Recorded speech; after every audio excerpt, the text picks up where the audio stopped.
The winning blueprint presents.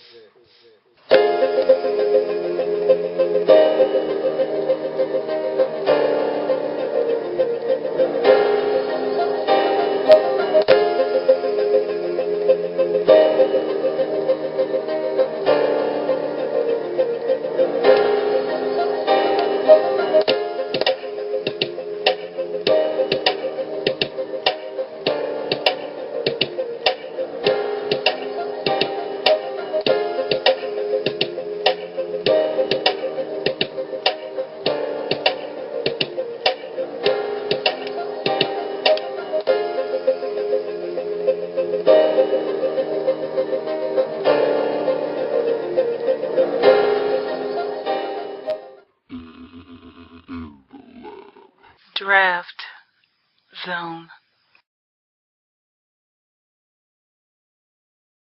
Welcome to the Draft Zone. I'm your host, Lou. Thank you for joining me. This is the 2013 NFL Draft Wrap-Up. And what we do here is wrap up the draft of every single team in the National Football League.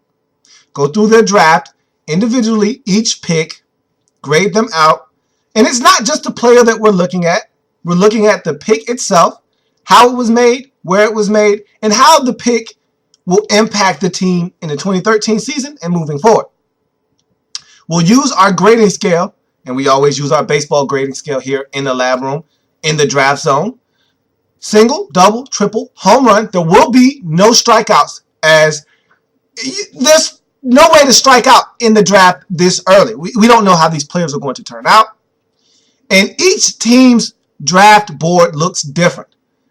What one team sees as a first-round selection, another team might see as a second. And so you can't really tell if a team actually reached too far for a player or not. You can tell if a team reached somewhat for a player, but nonetheless, it won't constitute a strikeout. And so there will be no strikeouts here on this wrap-up. So today we're here to talk about the San Diego Chargers and what they were able to do in the draft. And we'll break it down, look at each individual pick, give them a score, come up with an aggregate score for the San Diego Chargers and what they were able to accomplish in this draft. And that'll be the wrap-up. So without any further ado, let's get to the San Diego Chargers and their draft wrap-up. Got my handy-dandy big board behind me, my trusty pointer. Let's get started with the San Diego Chargers. So you look at the Chargers and what they were able to accomplish in the draft, and look, it's a nice, small, compact draft, but very impactful. We'll get to it here in a second. Let's look at the needs. And for the Chargers, offensive line, defensive line, quarterback, and receivers are your most pressing needs on this football team, especially the big whopper offensive line. They could use any and every offensive lineman they could get their hands on. So that was definitely a need that they needed to address for the San Diego Chargers. So on this board, you have the round, the pick, the player, the position that they play, and the school that they attended. So we get to the first overall selection for the San Diego Chargers in this draft. It comes in the first round, pick 11, offensive tackle out of Alabama, DJ Fluker. Look, did the Chargers somewhat reach for this pick? Absolutely. Should DJ Fluker have been a top 15 pick? No. But circumstances dictated that they had to draft him at 11. There were no elite tackles left on the board. That's number one. Number two, there were no guards that were elite left on the board. So you had to take the next best thing. 3 tackles already off the board and 2 guards already off the board by the time we got to 11 in this draft. And so the Chargers were stuck between a rock and a hard place. It really made their decision relatively easy. What do? We take the next best player available on our board at a position of need. What does that yield you? DJ Fluker, tackle out of Alabama. I like the pick. I'm not in love with the pick because, again, at 11, there was better value here, but for a need, which the Chargers need offensive line help worse than any other position on their football team. If Phillip Rivers isn't protected, this team will go absolutely nowhere fast. And so they realized that it was a position of need desperately, and they attacked that position of need by drafting DJ Fluker, tackle out of Alabama. So I don't have any problems with the pick. It was a little bit of a stretch, but look, you got to do what you got to do to get your guy. And in this case, after the first 3 tackles come off the board, after the next 2 guards come off the board, DJ Fluker becomes your guy. You got to take him at 11. You got to take him at 11. So to me, this is a great pick. DJ Fluker, one heck of a college football player. I think his game translates to the NFL. Now, see, at 11, this is my problem. I don't think DJ Fluker is a left tackle in this league. I think DJ Fluker is a right tackle. He's not fast enough. He's not quick enough on his feet. He's a very, very strong and physical presence at the tackle position. But I just don't think he's athletic enough and moves well enough to play the left side, where the elite pass rushers reside. I think left tackle should be reserved for a player of a higher athletic caliber. But if you're the Chargers, you got to do what you got to do. You need a left tackle, and you need a left tackle right now. And if that guy isn't on your roster and DJ Fluker is the next best option, maybe DJ Fluker is a left tackle. We'll see. But whatever the Chargers decide to do, they got themselves a really good player at 11. And to me, this is a triple. Can't give it a home run because you had to slightly reach for DJ Fluker. Just a little bit, just a tad. But you would have preferred to have one of those elite tackles at the top of the draft. Maybe you would have preferred to have had a guard. Tackle was the biggest need, however. So you're glad to get a tackle, but you would have preferred to have one of the upper echelon tackles, a Johnson, a Fisher, a Jokel. You had to settle for a Fluker. That's fine. You got your man. It's a triple. First round, 11th pick, offensive tackle out of Alabama, DJ Fluker, a triple in my estimation. We go to the needs board, and we go ahead and mark off offensive line as you just drafted DJ Fluker. So we move on to the second round. Pick 38 from Arizona. You had to come up. And this was too good to be true for you. You were sitting there in the 40s, and you said, wait a minute. This guy is still here in the second round? A guy that should have been off the board in the first round? We can't sit back and allow this one to pass us by. You move up, trade away your 4th round selection to Arizona to come up to get Manti Te'o, linebacker out of Notre Dame. I think this was an absolutely wonderful selection. Thought the move to go up and get him, even better. Because when you want something, when it's your guy and he's sitting there, you got to go get him. You know how I am about getting your guy.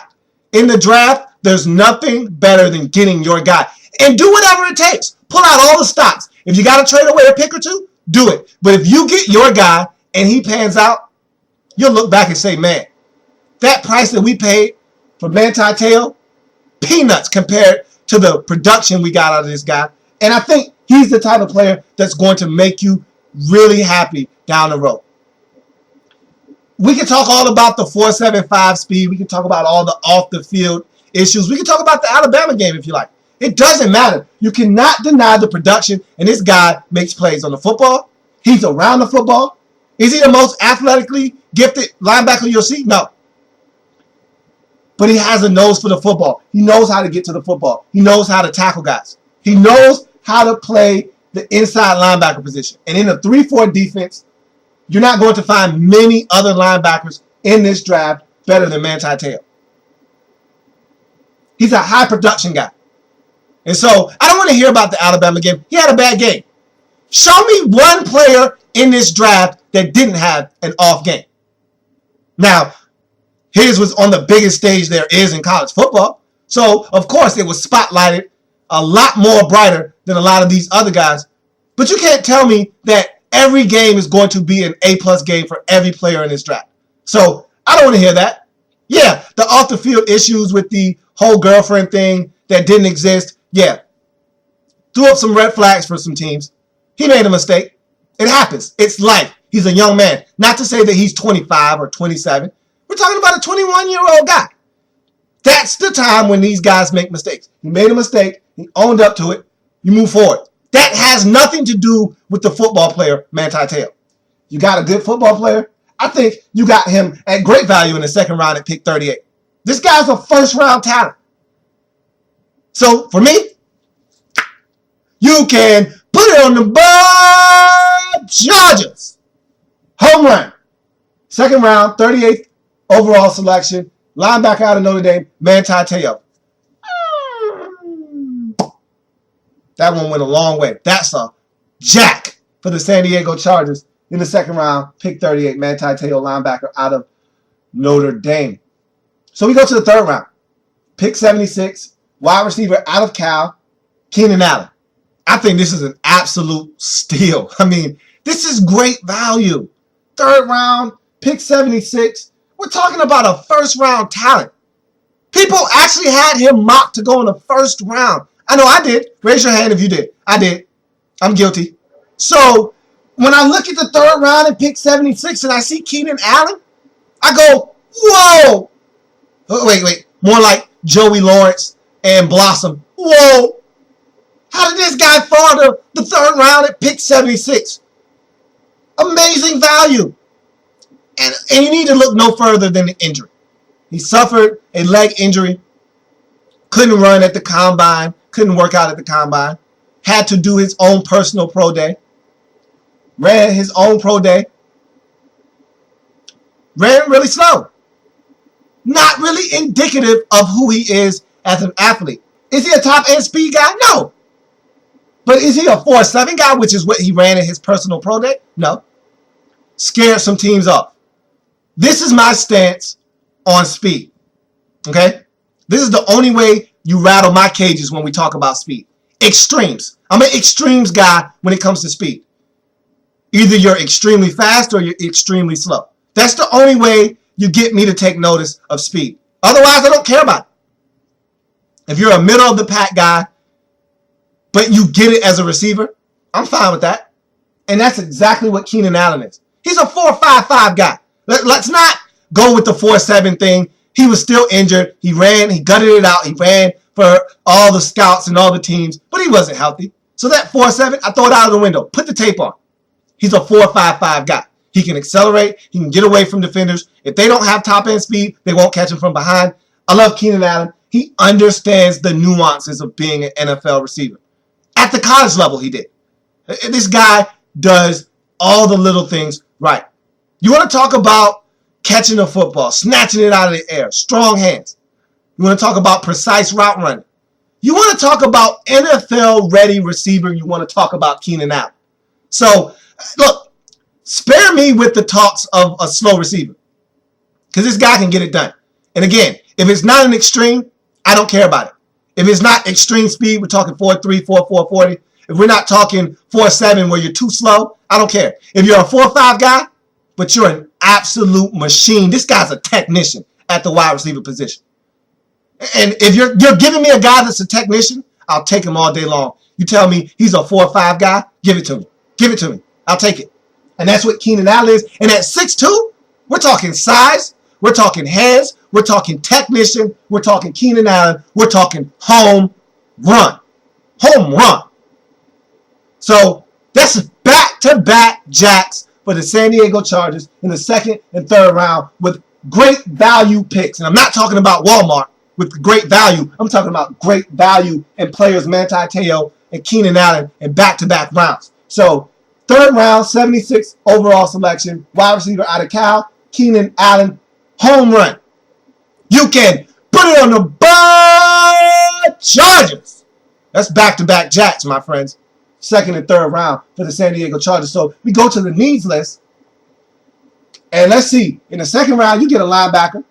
That's not on the needs list. It should be, but it's not. But we look at receiver, and it is on the needs list.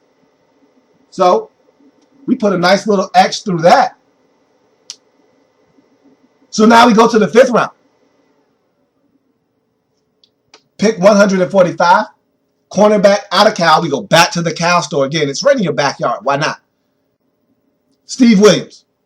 So here's a guy that gives you added value not only as a cornerback, but in the returns game. This guy's a burner. He's a corner, and I think he's a nickel corner. I don't think this is a guy you want to play out wide. And if you're the Chargers, I think you have solid corners out on the edges right now.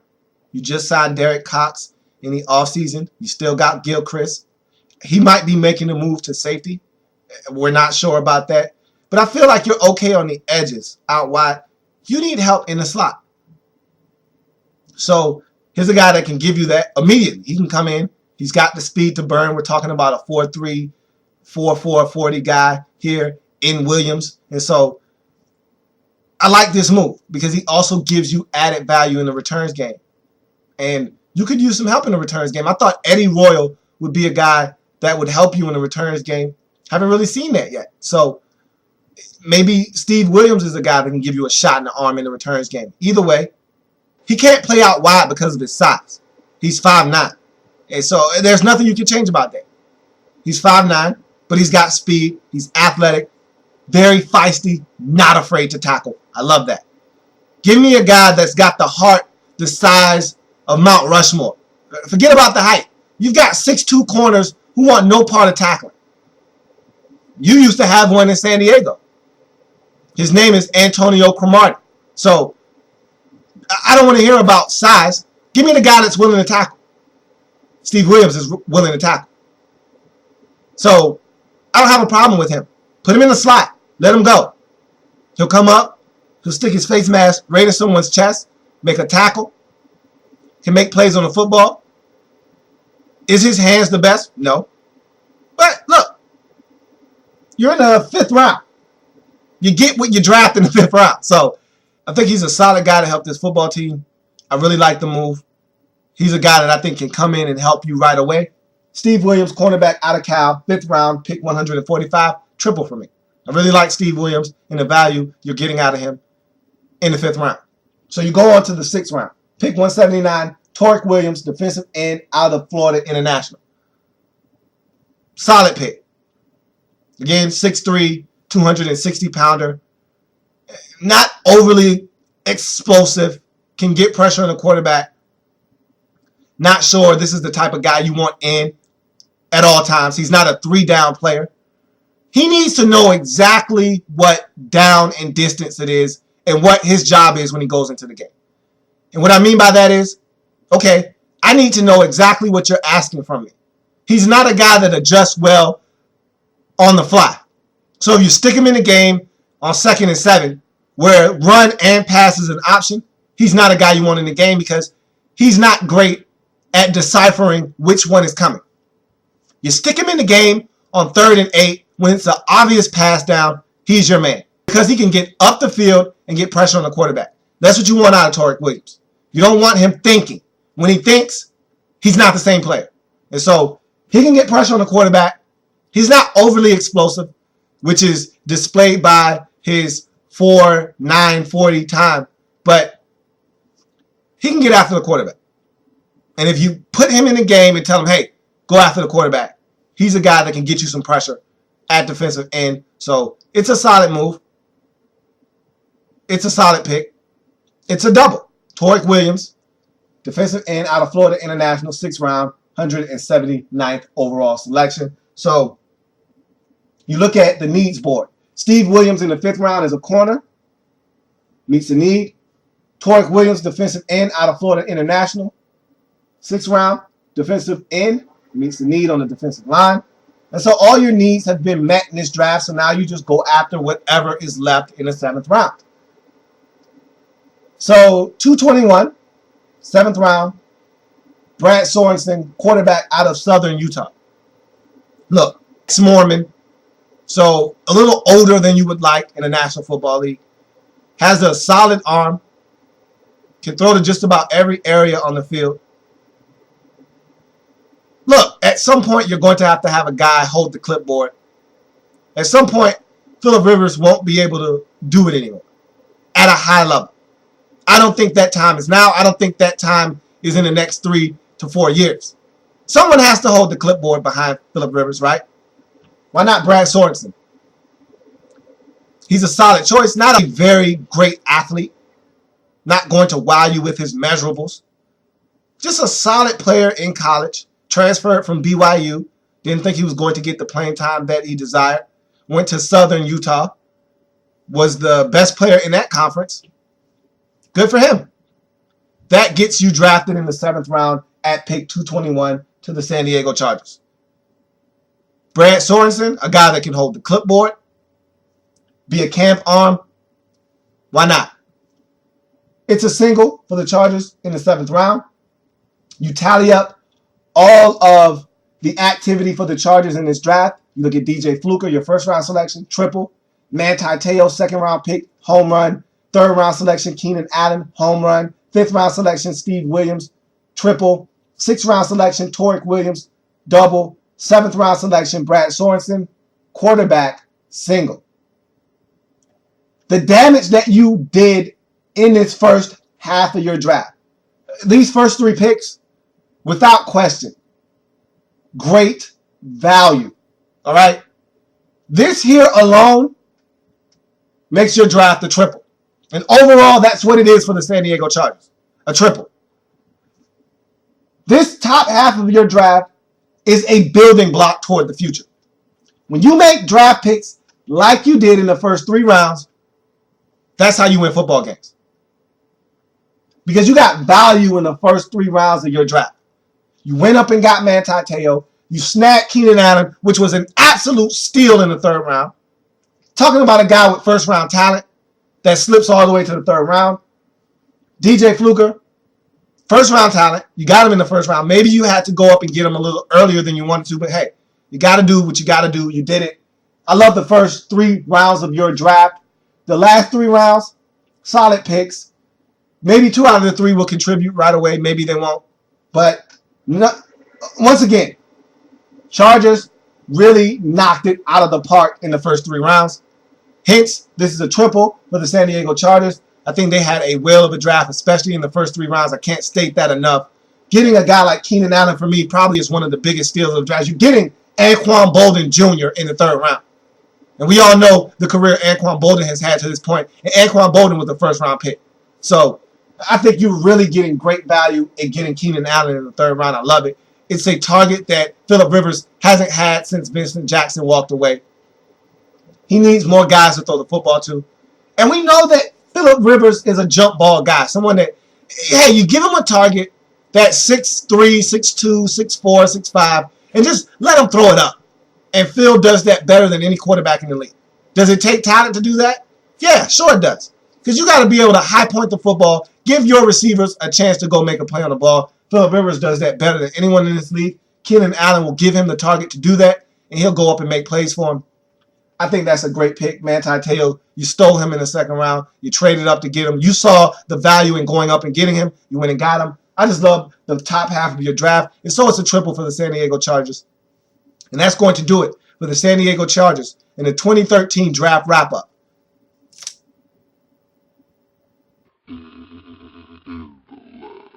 Draft Zone.